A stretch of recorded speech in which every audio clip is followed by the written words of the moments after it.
as I have told you in my previous video that today our country is facing with a major crisis and that is an unemployment crisis.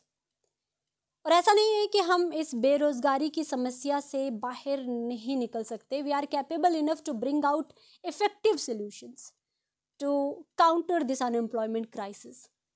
पर उसके लिए जो हमारे legislative assembly में जो हमारे elected लोग बैठे हैं, जिनके हाथ में लेजिस्लेचर का पूरा दारोमदार है, जो पॉलिसीज फ्रेम करने के लिए जिन्हें बिठाया गया है, उनके अंदर वो सही नीयत का होना ज़रूरी है, उस इंटेंशन का होना ज़रूरी है जिससे वो एक्चुअली में वेलफेयर के लिए काम कर सकें या एक्चुअली में लोगों के हक के लिए काम कर सकें.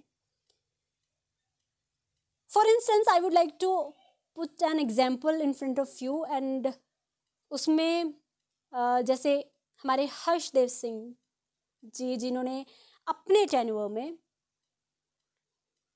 अगर मैं रोज़गार की बात करूं, उन्होंने 32,000 से ज़्यादा रोज़गार जो है वो प्रोवाइड किया. एजुकेशन मिनिस्टर रहते हुए उन्होंने एक ऐसी पॉलिसी फ्रेम की जिसकी हेल्प से 32,000 से ज़्यादा रिक्रूटमेंट्स जो हैं वो टीचिंग लाइन में जो है उन्होंने की, जिसकी वजह से रोज़गार जम्मू एंड कश्मीर में उन 32,000 युवाओं को मिला. ऐसे ही अगर डेडिकेटेड लोग असेंबली में होते हैं, मिनिस्टर्स होते हैं, वो एक्चुअली में लोगों के हित के लिए काम करते हैं, they know how to work for the welfare of the people, तो हम जो हैं वो चेंजेस लाने की उम्मीद रख सकते हैं.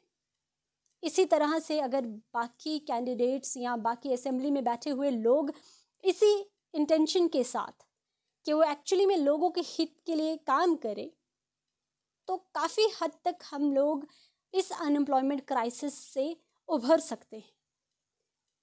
अनएम्प्लॉयमेंट सिर्फ प्राइवेट सेक्टर में ही नहीं, इसकी परेशानी जो है वो अब गवर्नमेंट सेक्टर में भी हो रही है, जहाँ पर अनएम्प्लॉयमेंट क्राइसिस के चलते जो जॉब्स हैं वो सिक्योर नहीं हैं. सो कॉन्ट्रैक्चुअल जॉब्स से हटकर ऐसे वे आउट लाने चाहिए जिसकी मदद से जो हमारे युवा हैं उनके पास एक जॉब सिक्योरिटी हो. और अगर मैं सेल्फ एम्प्लॉयड की बात करूं या कुछ ऐसे लोग जिन्होंने खुद से बिजनेस कोई स्टार्टअप किया है या कोई क्राफ्ट्समैन जिनके पास कुछ हुनर है, कुछ कला है, स्किल्स हैं, वो कुछ अपना करना चाहते हैं, उनको अगर कुछ असिस्टेंस, कोई हेल्प जो है वो प्रोवाइड की जाए, जिनकी मदद से वो अपने बिजनेस को एक्सपैंड कर सकें, या और भी कई सारी चीज़ें हम इंट्रोड्यूस कर सकते हैं, इम्प्लीमेंट कर सकते हैं, एग्जीक्यूट कर सकते हैं. जैसे हम लोगों को स्किल्ड बना सकते हैं, हम खुद को स्किल्ड बना सकते हैं. ऐसे जो स्किल ट्रेनिंग प्रोग्राम्स होते हैं उसे इफ़ेक्टिवली एग्जीक्यूट करके हम देखते हैं ऐसे कई सारी स्कीम्स लॉन्च तो होती हैं पर वो इफ़ेक्टिवली काम नहीं करती. ग्राउंड लेवल पर वो उस स्कीम्स का इतना असर नहीं होता. जो आज की रिक्वायरमेंट है उसके अकॉर्डिंग हमें चीज़ें नहीं सीखने को मिलती. हम उस कैटेगरी या जो जॉब रिक्वायरमेंट्स हैं उसके लिए सूटेबल नहीं होते. सो ऐसे कई सारे प्रॉब्लम्स हैं, उनका सल्यूशंस जो हैं वो निकाला जा सकता है विद अ राइट इंटेंशन.